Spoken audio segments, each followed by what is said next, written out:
According to numerous informants, Gambino underboss Aniello Dellacroce was never in the running to become boss of the crime family. Let's check it out. I'm James Gladwish and welcome to OC Shorts, bringing you detailed historical snapshots of the American Mafia and other organised crime. Feel free to subscribe if you like that sort of thing.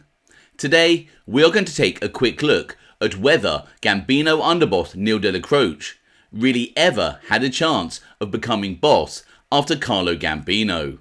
It is often said that Carlo Gambino should have selected his underboss Aniello Dellacroce to become his successor as boss and not Paul Castellano. However, various informants told the authorities that Aniello Dellacroce would not have even been Carlo Gambino's second choice as successor. Carlo Gambino was a traditional Sicilian mobster, men who placed blood relation above anything else.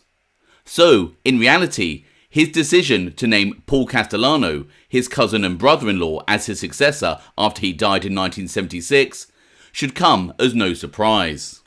What is interesting is that Gambino had earmarked Castellano as a strong candidate for leadership nearly a decade before he died.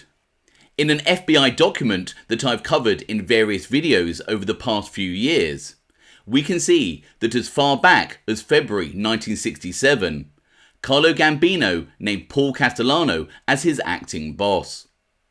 The file states, "The meeting was presided over by Paul Castellano, who advised the group that he was acting boss for Carlo Gambino in all matters. Castellano pointed out that because of increased pressures by the Federal Bureau of Investigation and other law enforcement agencies on Gambino, Castellano would act more often on LCN matters for the boss. In addition, Aniello Dellacroce was present and was introduced to the group as the underboss in the family. Joseph Gallo was also present, and he was introduced as the acting consigliere for the family because of the illness and lack of mobility on the part of Joseph Riccobono." This 1967 FBI file is perhaps a clear and early indication that Carlo Gambino was favouring Paul Castellano as his successor ahead of other possible candidates. As we move into the early 1970s, other informants would tell the FBI that Gambino's underboss, the incarcerated Aniello Dellacroce, had little chance of becoming boss after Carlo Gambino. As one FBI file states, on October 24, 1972, NYT1 advised as follows: "Since Aniello Dellacroce has been incarcerated, Joe Gallo has taken over his duties on behalf of Gambino. According to this source, Gambino has developed a high regard for Gallo's abilities and conversely has come to look upon Dellacroce as cannon fodder in the Gambino family." This document indicates that Carlo Gambino's consigliere, Joseph Gallo, was very much in favour with the family boss. And, in a rather damning statement, Aniello Dellacroce was described by Carlo Gambino as cannon fodder, essentially stating that his underboss Aniello Dellacroce was expendable. Later that year, in November 1972, the power that Joseph Gallo had in the family is apparent. An FBI file states, "However, with Aniello in jail and Carlo Gambino very sick, Joe Gallo has taken over the whole family and will straighten things out as he is a very smart guy." In 1973, an informant would advise that family consigliere Joseph Gallo was a prime candidate to succeed Carlo Gambino as boss. As one FBI file states, "Joe Gallo is extremely well thought of by Carlo Gambino. Source stated a year ago Joe was a nothing, but his rise to prominence is due to the fact that he's smart.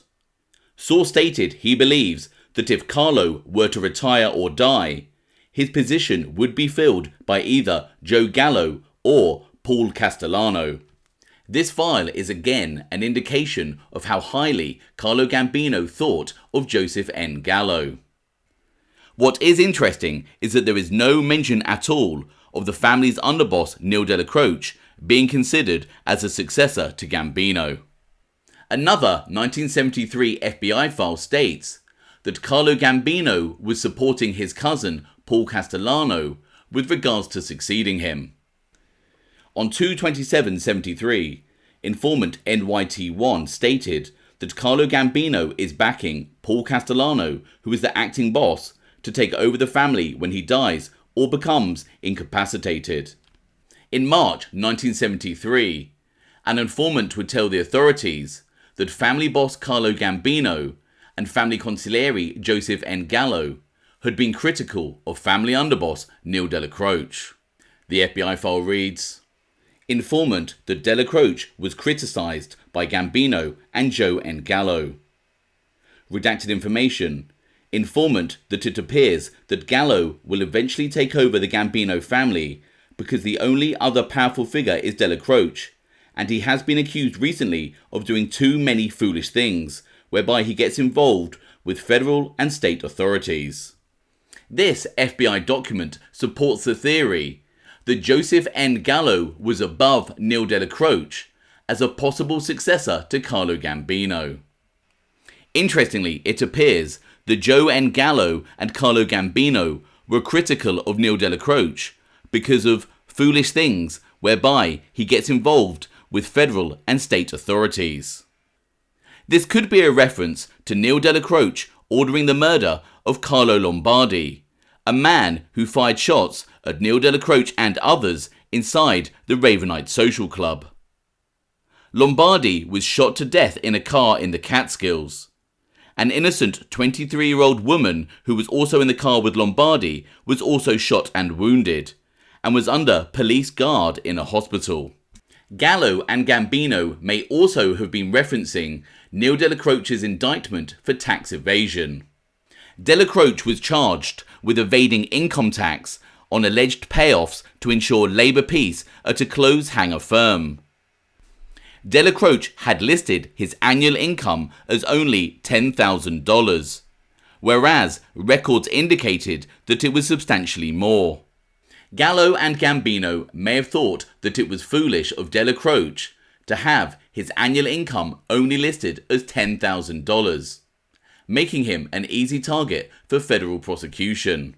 In March 1973, Aniello Dellacroce was fined $15,000 and sentenced to 5 years in prison for tax evasion.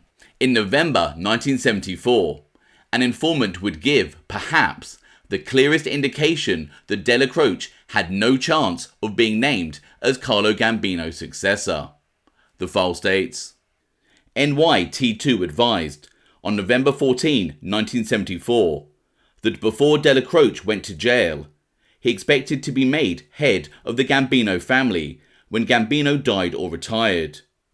Gambino, while he thought highly of Dellacroce, did not believe he would be a logical person to head the family, and therefore he made Joe Gallo his number 2 man in the family, as Gambino believed Gallo had more intelligence and ability to head his crew. Source stated that even if Dellacroce is released from prison, Gallo would still be number 2 man to Gambino.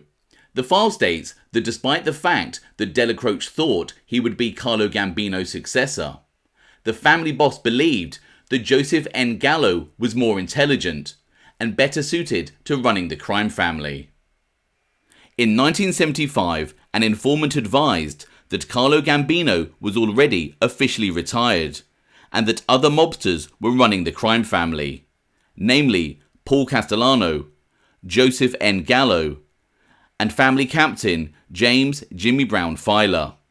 The FBI file reads, on 10/22/75, redacted name advised that he heard that Carlo Gambino has actually retired as head of his family, although he is still being consulted on a regular basis by those running the family. He heard the family is being run now by Paul Castellano, Joe Gallo, and Jimmy Brown. As we can see, there is no mention of Aniello Dellacroce, but this is presumably due to his incarceration at the time. Ultimately, when Carlo Gambino passed away in October 1976, Paul Castellano would succeed him as the family boss, and Dellacroce would accept this decision and remain as family underboss. However, in reality, according to these various informants, Aniello Dellacroce was never really a serious candidate in the eyes of Gambino to become family boss. In the comments below, let me know your thoughts on the topic covered in this video. I hope you found it interesting. Thanks for watching.